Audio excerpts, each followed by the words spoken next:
चलिए आज हम सब इस वीडियो में चर्चा करना केंद्रक के बारे में, जिसको इंग्लिश में कहते हैं न्यूक्लियस, NUCLUS। ये पता है कोशिका का सबसे महत्वपूर्ण पार्ट है न्यूक्लियस यानी केंद्रक। केंद्रक में क्या होता है, आपका क्रोमोसोम होता है जो कोशिका विभाजन के समय छड़ के आकार के रूप में दिखाई पड़ता है। और ये क्रोमोसोम इस केंद्रक में ही क्या होता है, क्रोमोसोम होता है। ये क्रोमोसोम ही क्या करता है भाई, आपका आनुवंशिक गुणों की ये सूचना होती है उसी में, जो माता पिता से DNA अणु के रूप में क्या करता है जी, अगली संतान में जाता है।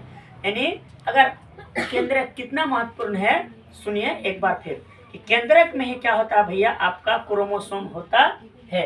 और इस क्रोमोसोम में ही क्या होता है जी, क्रोमोसोम क्या करता है जी, क्रोमोसोम से ही क्या करता है जी, माता पिता के गुणों का सूचना होता है, जो DNA के द्वारा फिर क्या करता है भाई, अगली संतान में जाता है। और ये 23 जोड़ा होता है जो क्रोमोसोम, कितना जोड़ा, 23 जोड़ा। 23 में से 22 जोड़ा बाबू एक समान होता है, जिसे ऑटोसोम कहते हैं। क्या कहते हैं इसको, ऑटोसोम कहते हैं। इस ऑटोसोम के कारण ही क्या करता है बच्चा, बाप माँ के गुणों से मिलता जुलता है, रंग रूप चेहरे का गठन से।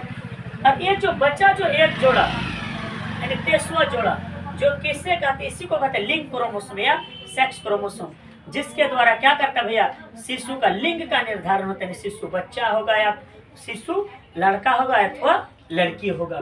तो इसी में रहता है, किसमें, केंद्रक में। तो केंद्रक में क्या रहता है, हमारा क्रोमोसोम रहता है। क्या रहता है जी, क्रोमोसोम रहता है। और इसी में हमने आपको एक बात बोल दिया, DNA यही है भाई। DNA का फुल फॉर्म होता है डीऑक्सी राइबोन्यूक्लिक एसिड या डाइन्यूक्लिक एसिड या deoxy ribonucleic acid, deoxy ribonucleic acid, जो इसी से क्या करता है, माता पिता का जो गुण क्या करता है भाई, संतान में पीढ़ी दर पीढ़ी क्या करता है, जाता है।